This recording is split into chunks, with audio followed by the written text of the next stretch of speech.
जिंदगी तू बर्बाद कर दे ले, हमार खुशियाँ तू छीन ले ले, अब हम तोड़ जिंदगी बर्बाद कर दे। काहे इतना घूर घूर के देखा तरह तहार मेहरारू है का? फोटो साफ करके सोचत रहनी। अच्छा हो गई है तरक ता?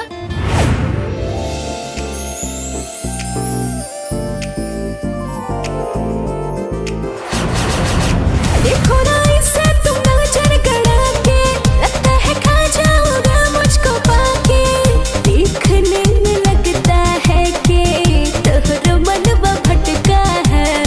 दीपक तोरा से बहुत प्यार करेले, तुझे देख के कुछ तो खटका है, दिल ओढ़नी के गोद में अटका है। ये दुनिया में केहू से हम अगर सच्चा मोहब्बत करी लेना तो सिर्फ अंजलि से। पता ना तोरा कब एहसास होगी कि हम तोरा से बेपनाह मोहब्बत करेंगे।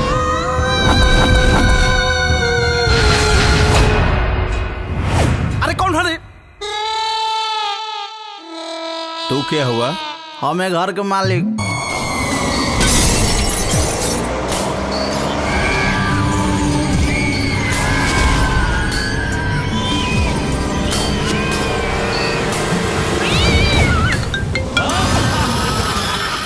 चोरी चोरी हमारा से मिले अवतार, जान जाए के हो अपना दत्त सुधार, आइल छोड़ो राजा रोज रात के।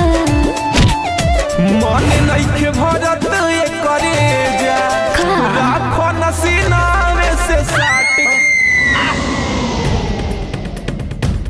ये अंजलि का हत्यारा। हम मैडम जी के हत्या नहीं के कैले। हम अब डिसीजन ले ले बानी, अब फुल एंड फाइनल हो जान लू। अब बताओ हमरा का करे के बाद।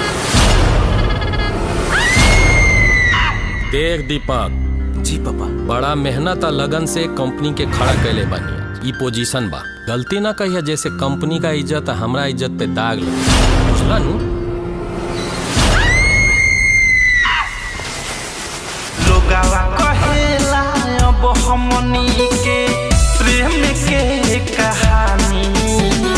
तू दीवाना मैं दीवानी। इले अंजलि के मर्डर हो गई।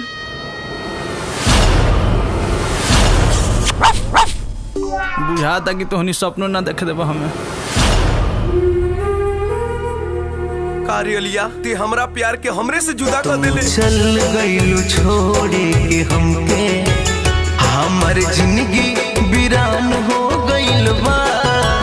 का करी हम तोह से शिकायत, का करी हम तोह से शिकायत, जब जाने जुदा हो गईल बा।